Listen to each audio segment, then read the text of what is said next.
मुंबईसह उपनगरांमध्ये गणेशोत्सव मोठ्या उत्साहात साजरा केला जातोय। शनिवारी गणेश मूर्ती विसर्जनासाठी मुंबई महानगरपालिकेने संपूर्ण तयारी केली आहे। गणरायाला निरोप देण्यासाठी विविध सोयी सुविधांसह प्रशासन सज्ज झाले।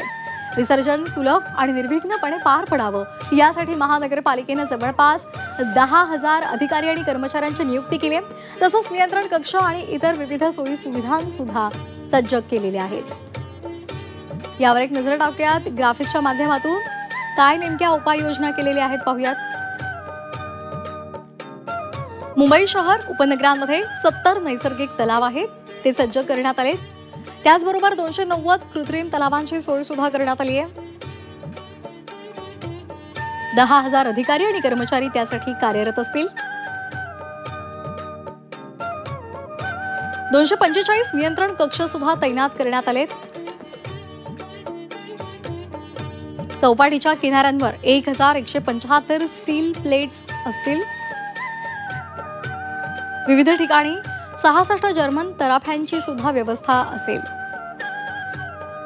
चौपाट्यांवर 2178 जीवरक्षक तैनात केले जातील।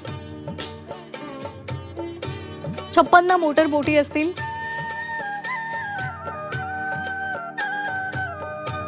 निर्माल्य संकलित करण्यासाठी 594 निर्माल्य कलश सुद्धा असतील। तर 307 निर्माल्य वाहनांची व्यवस्था सुद्धा करण्यात आली आहे।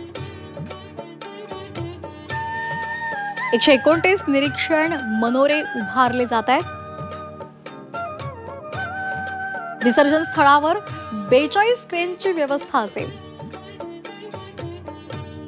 विविध ठिकाणी 287 स्वागत कक्ष असतील। निर्माल्य कलश आणि नियंत्रण कक्ष असतील।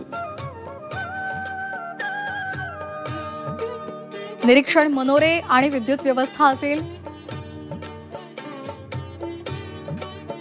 रुग्णवाहिकांसह इतर सुविधांची सुद्धा चोख व्यवस्था असेल।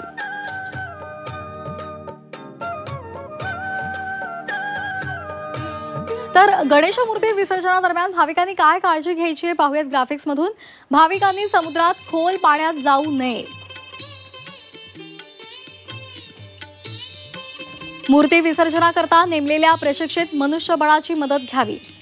काळोख असणाऱ्या ठिकाणी विसर्जनासाठी जाणं टाळावं। भाविकांनी लहान मुलांना पाण्यात नेऊ नये।